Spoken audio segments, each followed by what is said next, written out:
Magna Animation. Please like and subscribe for more stories.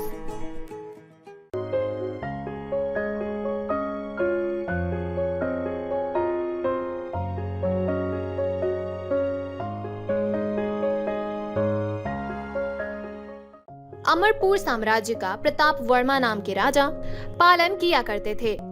उनके राजमहल में कामरान नाम का एक गरीब खानसमा था। कामरान के पकवान महाराज को बहुत पसंद थे। कोई और पकाता तो महाराज खाते ही नहीं थे। महाराज के एक महामंत्री थे जिनका नाम था बाजाराम। वो बहुत ही क्रूर इंसान थे। एक दिन कामरान ने बाजाराम से कहा, मंत्री जी, मैं बहुत मुश्किल में हूँ, एक बार मुझे राजा जी से भेंट करवा दीजिए।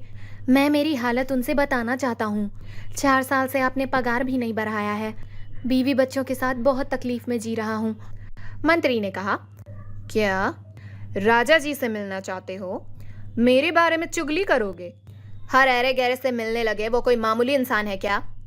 एक तो बिना काम के तुम्हें तनख्वाह मिल रही है, उसे भी बढ़वाना चाहते हो। ध्यान रखो कहीं तुम्हारी नौकरी ही ना चली जाए। इसके बाद फिर एक दिन कामरान मंत्री से मिला। मंत्री जी, मेरी बीवी की तबीयत बहुत खराब है। दवाइयाँ खरीदने के लिए भी पैसे नहीं हैं। 10 रुपए दिला दीजिए ना। मंत्री ने कहा, 10 रुपए चाहिए? ठीक है, मैं देता हूँ, पर मेरी एक बात माननी पड़ेगी। वो पानी देख रहे हो, उस पानी में तुम एक रात खड़े हो जाओगे तो 10 रुपए तुम्हें मिल जाएंगे। खड़े रह पाओगे? कामरान ने कहा, मंत्री जी, ये तो ठंड का मौसम है, पानी तो बहुत ठंडा होगा। इतनी देर खड़े रहना तो मुश्किल है। फिर भी मुझे पैसों की ज़रूरत है। जैसा आप कहें मैं करने को तैयार हूँ। वादे के मुताबिक कामरान सारी रात ठंडे पानी में खड़ा रहा। द्वारपाल उस पे नजर रख रहे थे। दूसरे दिन सुबह सुबह मंत्री जी वहां आ पहुंचे। उन्होंने कहा, ओए कामरान, द्वारपाल ने कहा तुम सारी रात पानी में खड़े थे। मुझे तो भरोसा ही नहीं हो रहा, पर एक संदेह है। क्या तुम उन मशालों की तरफ भी देखे थे? कामरान ने जवाब दिया, जी हुजूर, सारी रात वो मशाल जल रहे थे। आहा, ये बात है। तभी तो मैं सोचूं कि इतने ठंडे पानी में तुम सारी रात खड़े कैसे रह गए। अब समझ में आया। उन मशालों की तरफ तुम देख रहे थे, तुम्हारे शरीर में गर्मी पैदा हुई और इसलिए तुम ठंड बर्दाश्त कर सके। तुम अपने वादे से मुकर गए, इसलिए अब मैं तुम्हें कोई पैसा नहीं दूंगा। कामरान ने कहा, ये तो अन्याय है हुजूर। मशाल कितनी दूर है, उसकी गर्मी इतनी दूर तक कैसे पहुंचेगी? मुझे मेरे पैसे दिलवा दीजिए हुजूर। मेरी बीवी बहुत बीमार है, वो मेरी राह देख रही होगी। मंत्री ने धमकाया, क्यों रे, मुझे ही झूठा साबित करने की कोशिश करता है? तेरी इतनी जुर्रत? सैनिक, इसे अभी धक्का मारकर बाहर निकाल दो। दूसरे दिन दोपहर में महाराज भोजन का इंतजार कर रहे थे। अरे क्या हुआ भाई, आज खाना क्यों नहीं आया? वक्त पे खाना नहीं पहुंचाया जाता क्या तुम लोगों से? इतनी देर क्यों हो रही है? तब एक सैनिक ने कहा, महाराज, कामरान ने खबर पहुंचाया है कि खाना पकने में अभी थोड़ा वक्त लगेगा। इस बीच आपको केले खाने के लिए बुलावा भेजा है। महाराज ने गुस्से में कहा, उसकी इतनी हिम्मत! मुझे क्या खाना है अब ये वो तय करेगा। देर क्यों हो रही है? ऐसा क्या पक रहा है, मुझे देखना है। चलो मेरे साथ। अब महाराज सैनिकों के साथ रसोई घर में आ पहुंचे। वहां कामरान ने चूल्हे से कहीं ऊपर एक मटके को लटकाया हुआ था। ये देखकर महाराज बौखला गए। ए खानसमा, तेरा दिमाग तो ठिकाने है? मैं देखने आया था कि तू ऐसा क्या पका रहा है। अब समझ में आया। अरे मटके को इतना ऊपर लटकाएगा तो गर्मी कैसे लगेगी, खाना कैसे पकेगा? कामरान ने कहा, महाराज मुझे माफ कर दीजिए। जब पानी में खड़े व्यक्ति को दूर के मशाल की गर्मी लग सकती है, तो फिर नीचे की गर्मी इस मटके तक क्यों नहीं पहुंचेगी? जरूर पहुंचेगी महाराज। महाराज ने पूछा, अरे मैं क्या पूछ रहा हूँ, तुम जवाब क्या दे रहे हो? दिमाग ठिकाने है तुम्हारे? मुझे कुछ समझ नहीं आ रहा तुम क्या बोल रहे हो, मुझे समझाओ। तब कामरान ने सारी बात महाराज को खुलकर बताई।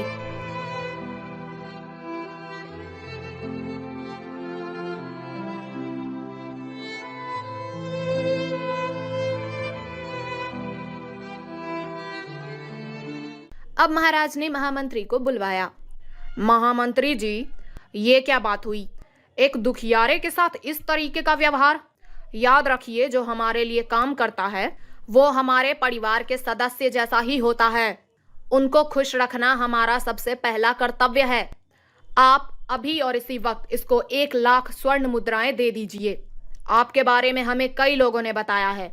अगर दोबारा ऐसा कुछ किया तो नौकरी भी जाएगी और हम आपको कारागार में भी डलवा देंगे। कामरान, आइंदा से कोई भी जरूरत आए तो सीधा मुझसे आके मिलना, तुम्हें कोई नहीं रोकेगा। कामरान खुश होकर वहां से चला गया। तो देखा आपने, जो हमारे लिए काम करते हैं हमें उनका ख्याल रखना चाहिए। मालिक के कुछ कर्तव्य होते हैं, काम करने वाले हमारे परिवार के सदस्य जैसे ही होते हैं। एक बार की बात है, एक गांव में एक युवक रहता था, महेश। उसका काम था घर घर जाकर मुर्गी के अंडे बेचना। अंडे ले लो, अंडे, देसी मुर्गी के अंडे दे, 1 दर्जन का केवल 60 रुपए। अंडे ले लो, अंडे, कहकर आवाज देता था। महेश को एक अंडे पर 1 रुपया बचता था, यानी जितने अंडे बेचे उतने रुपए। बहुत मेहनत करने पर भी दिन में 60 रुपए ही बचते थे। एक दिन महेश यूं ही सोचने लगा, एक दिन में मैं अगर सिर्फ 60 रुपए अगर बचाऊंगा तो मैं जीऊंगा कैसे, परिवार का पालन पोषण कैसे करूंगा। कुछ तो करना होगा। एक दिन महेश रेलवे कैंटीन को अंडे सप्लाई कर रहा था कि वहां ऑमलेट वाले के पास लगी भीड़ को देखकर वो दंग रह गया। फिर ये सोचकर कि यदि मैं भी अंडों का ऑमलेट बनाकर बेचूं तो और भी पैसे मिलेंगे, उसने रेलवे स्टेशन पर ऑमलेट का ठेला लगाया। स्टेशन पर गाड़ी के आते ही, गरम गरम ऑमलेट ले लो, आओ भाई आओ, ब्रेड ऑमलेट खाओ, कहकर आवाज देने लगा। एक साथ 5-5 लोगों को आते देख वो बहुत खुश हुआ। 2 ऑमलेट ही बना पाया कि ट्रेन खुल गई, इसलिए वो सिर्फ 2 लोगों को ही बेच पाया। ब्रेड ऑमलेट का धंधा भी ठीक से ना चलने के कारण वो निराश होकर घर लौट आया। घर पर महेश को चिंतित देखकर उसकी पत्नी ने कहा, क्यों जी, क्या हुआ, इतने दुखी क्यों हो? महेश ने कहा, मुझे शक है कि मैं धंधा कर पाऊंगा भी कि नहीं। पत्नी ने कहा, वैसे हुआ क्या?